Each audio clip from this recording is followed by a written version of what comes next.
site. But also, one of the design is how to do your title block. Don't leave all this to the final minute. And for the first presentation, don't label your sheet 1 of 6 or 1 of 7, because later on you might have 14 or 21 sheets. So just put 1 and a slash. Leave the rest of it off. Okay? See what I'm saying? Understand what I'm saying with this? Don't put 1/20. You don't know how many you only have. So designing the back, this is the front sheet with all the table of content and the design of the title block. The next thing I wanted to show you is what the Land Plus did not have on this project. They did it verbally when they presented, and that is the regional context. And that's what we're going to do first. No site is an island. And if you focus directly on the site when you start, you're losing the bigger picture. That site is part of something a lot bigger. Here's the site, here's the land uses around it, and they also list in here where the police station is, where the schools are, and shopping centers. So all it relates, and you can see how that site relates to the region. Okay? Oh, That's about all I... Oh, is that your last one? Yeah. Oh, I didn't want to show the whole project. okay. I'm going to ask a question and see how everybody answers. Alon had some great graphics there on soil, slope, topography, etc. What would be the 1 or 2 things missing if you're going to try to explain your site that those graphics did not include? I'll back it up for a second. I'm going to back it up a lot.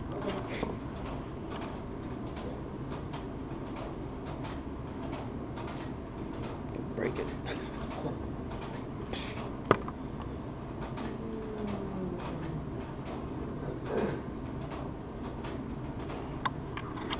Come on.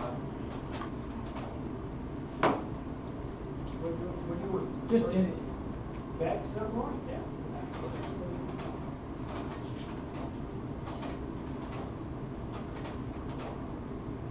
Yeah, this one will work.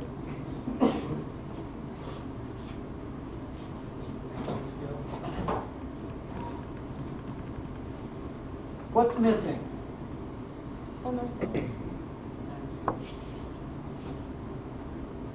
Your grade depends on answering the question correctly.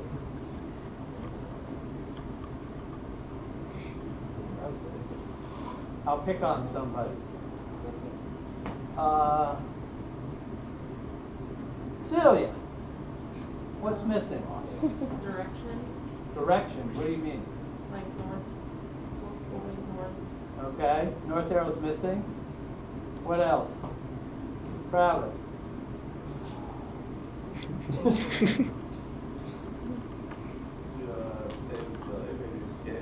Scale, right? So most of these didn't have a north arrow at scale. Every drawing that you produce, whether it's at the regional scale or the site-specific scale, is going to have a north arrow and scale, right? What else is missing that would be very helpful for Charlie to understand this drawing? Location. Well, it's got labels. Location. No, I'm talking about just that one there. So we know we're missing, every drawing should have a north arrow and scale, right? It would be nice if on all of your inventory, whether it's soil, slope, topography, etc., that I know the percentage and maybe the acreage, that in the case of open fields, that the site contains 28% of the site is open fields, which is equivalent to 42 acres or whatever. So make sure that you, on all of your site inventory as well as analysis, give a clear, concise picture of what you have going there. Because keep in mind, I think one of the important things with any and all site inventory and intern analysis is if you had to give this package of inventory and analysis, not to Alon and myself, but maybe to Professor Klein or the dean, he could look at it and understand what the heck is going on. If we gave that to Charlie, he'd have no idea what percentage of the site is devoted to open fields, streams, etc. So the important thing there is to make sure you have detailed inventory and analysis. Because your program might be such that you're looking for 50 acres for a visitor center. And you may not have 50 acres when you get to your site analysis. So be very detailed, I guess, for the lack of a better way of describing it. Yeah, these were the drawings that before actually they finished. Right. And in their brochure that they later on had, they listed a lot of this. But what I want you also to see little things that take work and needs to have the attention. They just don't have a lead, but they have a place where the lead is. So whether you have an arrowhead on it or a dot, but at least the visitor, whoever sees it, say, okay, this is what it meant by this. And this is where it's located. Whether see dot here, dot there, that's where it terminates. So your directional lines and your arrows, either you put an arrowhead on it or a dot, but you need to have some sort of identification. And also the relationship between those little squares and the site. I think they did a pretty good job here on this. And also how they settle on doing the analysis itself with the colors added to the species. So on the same drawing we can have both inventory and analysis. Not only this, if you can have actually on your sheet maybe two things on analysis on the same page. You don't have to waste a lot of paper on it. Right. You can have slopes and soils on the same page, and so forth. But take some time and work on the design of your title block. That's part of what you present. That's part of you. And if you slap it on, it shows that you don't really care much about what you're doing. Yeah, that was going to be my other thing, is look at the consistency of the sheet composition. And so all of the title block is in the same location. All of the call-outs are used the same style of lettering. This looks like Helvetica Medium. All of the legend are 1 inch by 1 inch blocks. So all of those little details go into that sheet composition, and it really makes or breaks the project And overall from the standpoint of its visual character. Because if that visual character looks, and this is the term I'm going to use, sloppy or disorganized, then there's a question as to whether your inventory and analysis all of the information is correct. is all right. Is all the information on those sheets correct? So you don't think of, well, I don't have to worry about the sheet composition, the sheet format. That's just as important as what goes on the sheet. It represents you. The other thing is, don't put the arrow, the north arrow and the scale on your inside your title block. They belong with the drawing. And there's a standard for this. Since we have accreditation, is that you list the university, you list the course number, you put your name, and you put the instructor's name on it as well. Because when they come in 5 years from now, it's hard to remember who did what, and that way you can refer back to it. So these are the kind of things you would have on your title block. And part of that sheet composition is, I think I've already mentioned, are you going to use a landscape format, or are you going to use a portrait format? You know, and that relates also to the form of the sheet.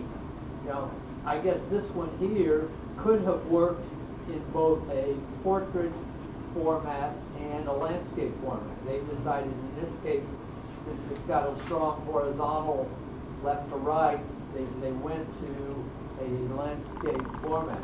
You know, just they could have crocked this around, but most likely they did this direction because north is pointing up. My Yes. educated guess.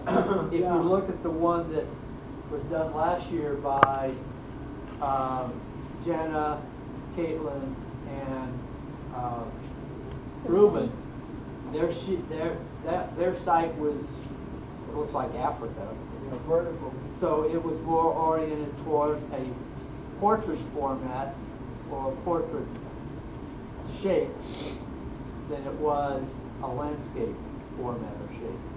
So think about that. Where does it go on there? So don't just arbitrarily close your eyes and throw it on the sheet. Think about the whole composition. It's part of the design. It is keep in mind, it is like a painting. The other thing too, later on, that's not for now, but you maybe just saying it a couple of times and sink in. If you do a blow up of an area and the 100 scale looks exactly like the 20 scale, then something's wrong there. The blow up should have a lot more detail than the general drawing. And we've seen it time and again. It's so easy. They take the computer, they do the 100 scale or 200 scale, which is very, very small, and then they can take an area, blow it with the computer, exact same detail, exact same thing. What do we need it for? You do the detail, the blow up to show a lot more detail. So if you do A and B the same, it takes away from what you do. So keep that in mind. And that's the introduction actually for this process. And now you're into just going from the base sheets into some inventory, so that's what you need to do now. So one comment on inventory. Each project is going to probably have, and this again is an arbitrary number, 2, 3, could be as many as 6 major land uses. Think about what site inventory is relevant for each one of those. Do I need a slope analysis to do X? And what is that going to do for me? Because you may find that the best way to handle this inventory is to prioritize that. Primary, secondary, tertiary. It's absolutely necessary for me to have these 3 or 4 pieces of site inventory to be able to do an analysis, and I'm going to use, let's see, 2A1, Western. Western's going to look for a spot or a location on the site for a visitor center on Summit. Does he need, what is the relevant site inventory he needs to find the best location for the visitor center? I must have these 3 pieces of information, site inventory. So there's maybe primary stuff, secondary, and tertiary. If I don't find the 3rd order of stuff, is it absolutely going to influence my locational map, my suitability for where the visitor center is? Maybe not. But these are the 3 or 4 pieces that are absolutely necessary. Does that make sense to everybody?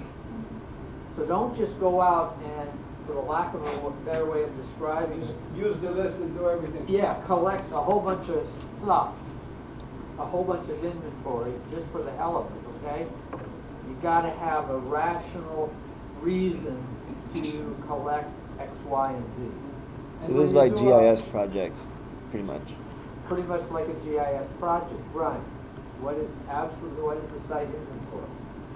If you do an urban analysis, it's so different as far as vegetation, as far as soil, as far as everything else. So Let's see. Travis, you guys are doing one downtown Lubbock, right? The soil's going to be really, really important, comparatively so to Western. Visual. Yeah, probably not. probably urban soil, that's what you get there. It may not be as critically important to have a soils inventory and an analysis of the soils comparatively so to maybe an in-depth study of existing utilities. Or visual. Or, right. So keep that in mind as you're developing your inventory. Everybody may not have, and won't, everybody's not gonna have identical stuff, for the lack of a better way of describing it. Don't use this as, well, I've gotta do A, B, C, D, and E. Use this as a guide to say, I need soils information, etc. Any question on what we did? Okay, so today we're collecting from you some of your elements, program elements, right? For goals and objectives. Yeah. Okay, so we'll see you in the studio.